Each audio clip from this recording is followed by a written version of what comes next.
I watched a glowing object ascend vertically from the area south of Area 51, where S4 would be located, hang motionless in the air for about 10 minutes and then slowly start to descend. All of this while I thought I was watching a illumination flare that was launched from a mortar tube. I can hear jets in the background. I'll zoom back a little bit. This is looking straight over Steve Medlin's ranch, right here off 375 Highway.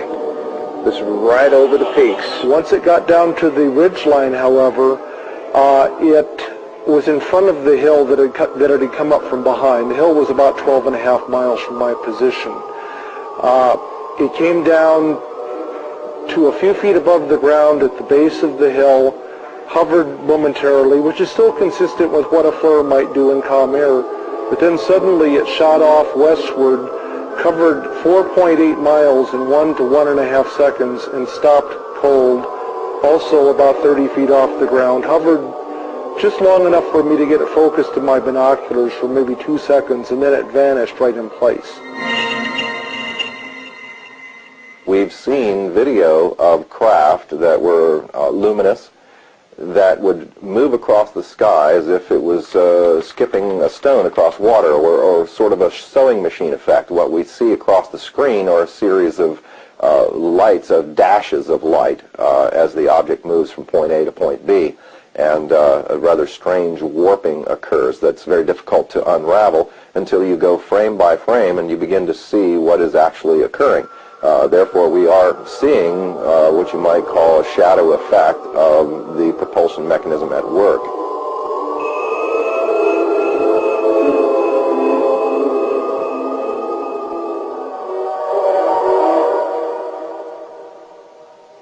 We received the disc from extraterrestrials.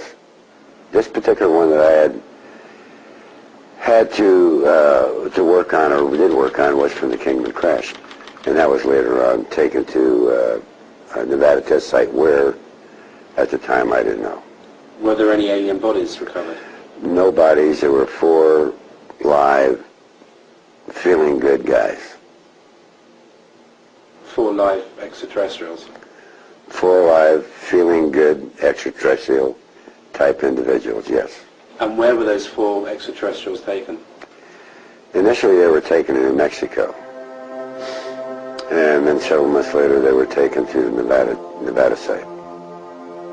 One of the things I worked on was a flying disc simulator to train pilots to fly this strange looking craft designed for humans to fly, not for any extraterrestrials to fly.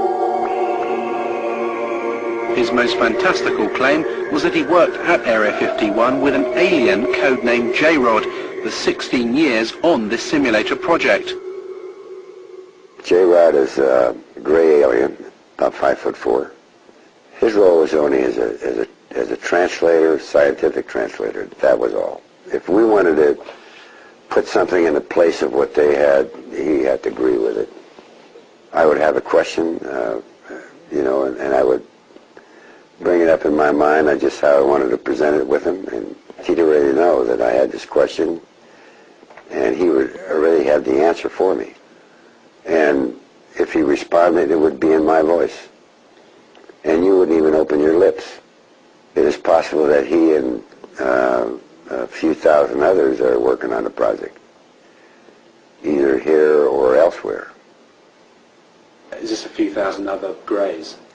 A few thousand other greys like himself. All right, we're looking at the interview suite at S4. It's kept dark for the comfort of the aliens. The figure who is just barely visible in the left foreground is the telepath, and behind the camera is a raked seating area for observers. He's trying to communicate with the alien, but he's getting no response.